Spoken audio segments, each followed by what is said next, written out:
অনেক দিন ধরে কিন্তু আমি তোমাদের জন্য কোনো ইনডোর প্লান্টসের ভিডিও করিনি, তাই আজ ভাবলাম তোমাদের জন্য ইনডোর প্লান্টসের একটা ভিডিও করি এবং সেই গাছ যেন খুব সুন্দর ফুলে ভরে থাকে এমন ধরনের। সো বন্ধুরা, welcome back to my channel Sushmita plants world. আর আজকের গাছ হলো ক্রিসমাস ক্যাকটাস প্লান্টস। এই গাছের পরিচর্যা নেই বললেই চলে। অতি সহজে বাড়ির ব্যালকনি, ছাদে বা জানলা এই গাছ কিন্তু বসাতে পারো, আবার ঝুলিয়েও রাখতে পারো হ্যাঙ্গিং প্লান্টস হিসেবে। এই গাছের কিন্তু জুড়ি মেলা ভার। এই গাছের সব থেকে আকর্ষণীয় অংশ কিন্তু এই গাছের ফুল একদম ভিন্ন ধরনের হয়। এই ফুলগুলো দেখতেও কিন্তু চমৎকার লাগে। তবে এই গাছ কিভাবে বসাবে আর কিভাবে পরিচর্যা করবে সেটা জানতে হলে একদম ভিডিও স্কিপ না করে সম্পূর্ণ ভিডিও দেখতে হবে। প্রথমে আসি গাছ কিভাবে বসাবে।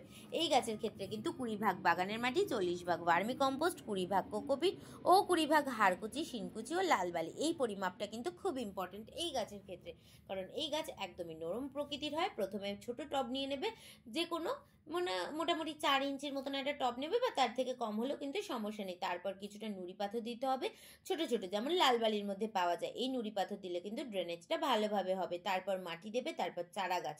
তারপর কিন্তু তোমরা চাইলে এটা গাছটা ঝুলিয়েও রাখতে পারো, আবার বসিয়েও রাখতে পারো। যদি তোমরা ছাদে গাছটা বসো সেক্ষেত্রে একদম হালকা ছায়াযুক্ত জায়গায় কিন্তু গাছটা রাখতে হবে।